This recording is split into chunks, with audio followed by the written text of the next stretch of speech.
আসসালামু আলাইকুম ওয়া রাহমাতুল্লাহি ওয়া বারাকাতুহু ওয়া মাগফিরাতুহু। আজকে শিক্ষিত সমাজ দিনী শিক্ষা না থাকার কারণে বিভিন্ন কৌশলের মাধ্যমে বিভিন্নভাবে আমরা জনসাধারণ প্রতারিত হচ্ছে, সাধারণ মানুষ প্রতারিত হচ্ছে। আমাদের টাকা, আমাদের শ্রম, আমাদের ঘাম, সমস্ত কিছু আমাদের, কিন্তু সুখের পরিবর্তে সমস্ত জাতি দুঃখের ভিতরে দাঁড়িয়ে। তার কারণ, একমাত্র কারণ দিন আমার ভিতরে না থাকার কারণে দুনিয়া আমার ভিতরে এমনভাবে প্রজ্বলিত হচ্ছে, যেমন বর্তমান জামানা পাপ মানুষ প্রতিযোগিতার সাথে করছে, কে বেশি পাপ করতে পারে। যে বেশি পাপ করতে পারে সেই সমাজে সম্মান। তো পাপের সূত্রপাত কোথায়?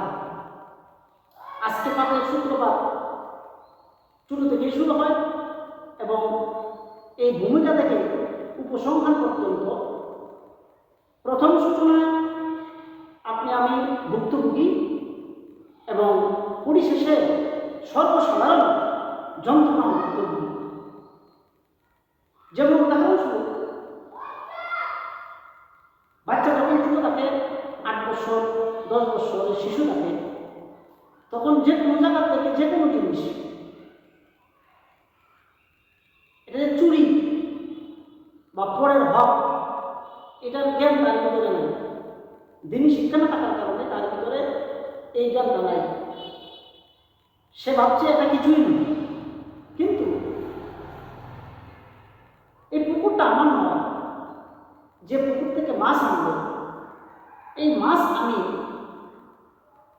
পর্দার আড়ালে ভাজি করে ভুনা করে তৃপ্তি সহকারে খাইলাম, কিন্তু আমি তাকে জিজ্ঞাসা করি না তুমি মাছ কোথায় থেকে আনলে, কোথায় পাইলে। এরকম একটা দুইটা করিয়া সে যখন ধাপে ধাপে আগাইতে থাকে, তখন লোভের প্রতি বাড়িয়া যায়। আমারও আত্মার ভিতরে লোভের প্রতি বাড়িয়া যায়, তাকে কিচ্ছু আমরা বলতে পারি না। এরকমভাবে যখন সে উচ্চশিক্ষায় শিক্ষিত হয়, এটা দুইটা ভাগে বিভক্ত হয়। একটা হলো সুশিক্ষা, একটা হলো কুশিক্ষা। সুশিক্ষা যখন থাকে না, কুশিক্ষায় সে বড় হয়, তখন ওই ব্যক্তি সুদ ঘুষ রাহাজানি যাই কিছু করে তার বিবেকে কিন্তু বাজে না। এরকম করতে করতে এমন পর্যায়ে যায়, তারা যে জায়গায় রড দেওয়ার দরকার ওই জায়গায় বাঁশ, রডের পরিবর্তে বাঁশ তারাই দেয় যাদেরকে সূচনার সময় দিনী শিক্ষা দেওয়া হয় না। এই দিনী শিক্ষা সূচনার সময় না দেওয়ার কারণে ওই ব্যক্তি রডের বদলে বাঁশ দেওয়া ছাড়া আর কোনো কিছুই না। এটার জনসাধারণের ভোগান্তি, ওই ভোগান্তির সৃষ্টি আপনি আমার ভিতরে দিন না থাকার কারণ। এই জন্য আমরা সকল মুসলমান ছেলে এবং মেয়ে হকের ব্যাপারে আমরা তাদের সাথে আলোচনা করবো, দিনী শিক্ষা শিক্ষিত করবো।